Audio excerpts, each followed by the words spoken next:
Other big development, Justice Yashwant Verma has finally stepped down. Remember the shocking visuals of bundles of cash going up in flames at the official residence of then Delhi High Court Judge Justice Yashwant Verma? The images of piles of burnt and half-burnt currency notes still remain etched in our memories. Amid a probe and an impeachment process in Parliament, Yashwant Verma was transferred to the Allahabad High Court. Now, nearly a year later, in a massive Times Now impact, the judge at the center of the storm has finally resigned.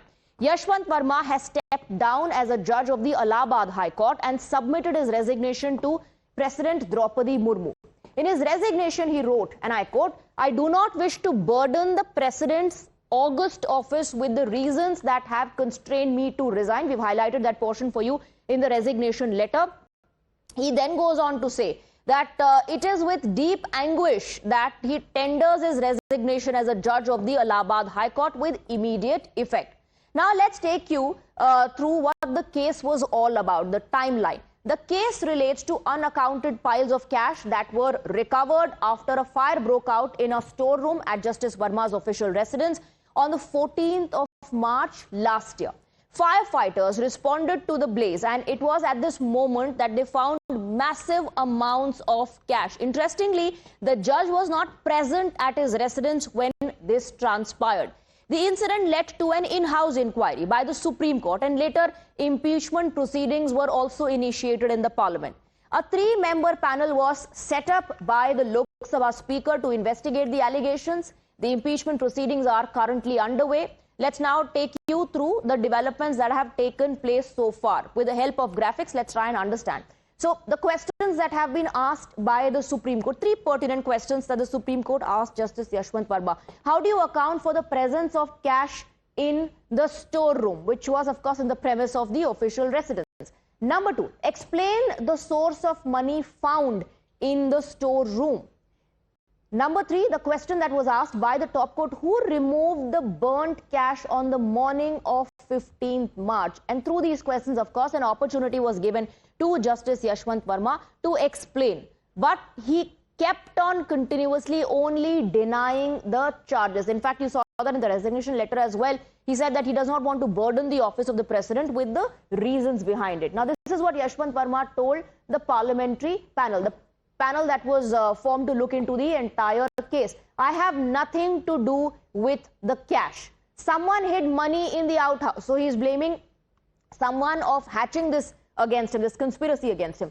Money planted as part of conspiracy. This is what Yashwant Verma, Justice Yashwant Verma told the panel. Outhouse not controlled by me. So someone planted money there, that he's not in control of the outhouse. Outhouse not locked, and many people had access to it. They also went on to talk about how the family got informed about it. Daughter heard loud blast which wasn't probed.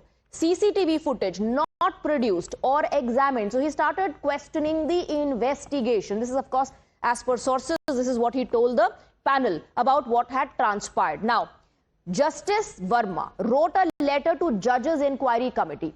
He said he was on vacation with limited mobile connectivity in a remote forest area. It defies common logic. Why would I choose such a location to store cash?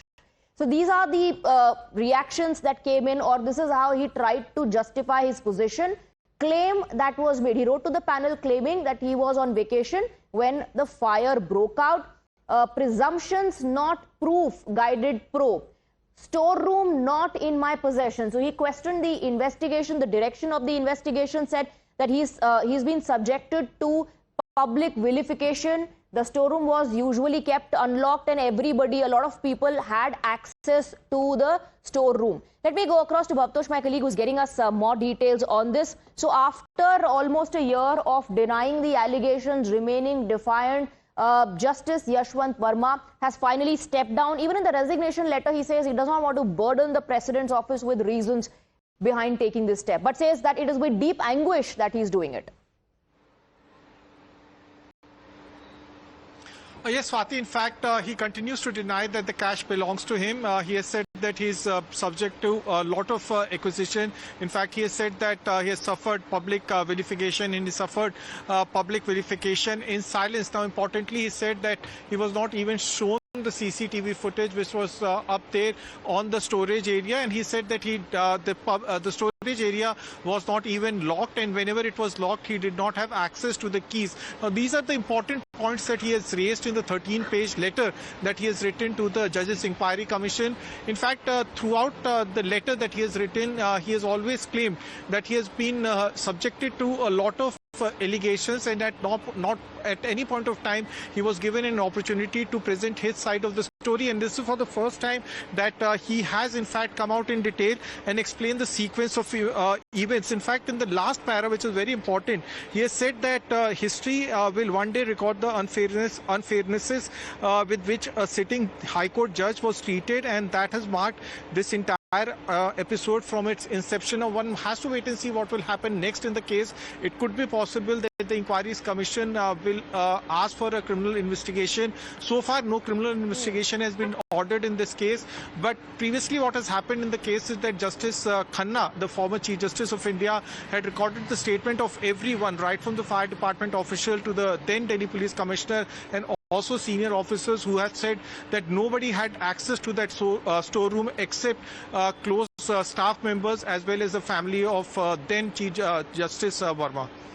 All right, Bhabtosh, thank you very much for getting us the details. We'll keep coming back to you. Now, remember the probe, the committee that was appointed by the Supreme Court to look into the matter. Let's take a look at what the findings of that was. Verdict given was that cash was found in Justice Verma's storeroom. Access in active control of judge and family. Yashwant Verma had denied that. The verdict and the findings pointed out that he had an active or covert control of the storeroom. Burnt cash removed from the storeroom, called to initiate proceedings for removal. So the recommendation came in from the panel that yes, this is a fit case for the judge to be removed, a fit case for the impeachment process to take place. So this is what the probe revealed, which was questioned, challenged by Justice Yashwant Verma. Now let's take a look at what all happened during the investigation. 55 witnesses examined. These are independent witnesses, and it includes the Delhi Police Commissioner Sanjay Arora, 14 other Delhi police officials, along with 13 fire department officials and 6 CRPF officials were examined about what transpired that day in the storeroom. And as far as Justice Verma's family and staff members are concerned, daughter Diya Varma, judge's private secretary, and 15 other house staff members were also examined. They were also part of the 55 witnesses list. Let's take a look now at the reactions we are getting from senior advocate S. Mukul Rohatgi and Sanjay Hegde. It is my thinking that he perceived that he was getting a raw deal from the parliamentary committee and that he was not going to get justice. So at some stage or the other, he had to take this call, and therefore he has taken this call and he has informed the parliamentary committee about his resignation. He has sent the resignation to the President of India, who is the appointing authority. What Parliament would have actually done, what the report would have come, what report would have, whether it would have been accepted by Parliament, whether it would have absolute majority or they don't have majority, those are questions I'm sure the learned judge would have kept in mind. But I tell you that it was clear to me that his perception was that it was not a fair deal. Well, he has at last taken a decision. This decision could have been taken earlier. It may have spared the nation much agony. But now that he's taken his decision, it's entirely his, and I respect him for it, because thereafter an inquiry culminating into a report, that report going on into Parliament and being debated at an impeachment motion would have prolonged the agony with no substantial difference.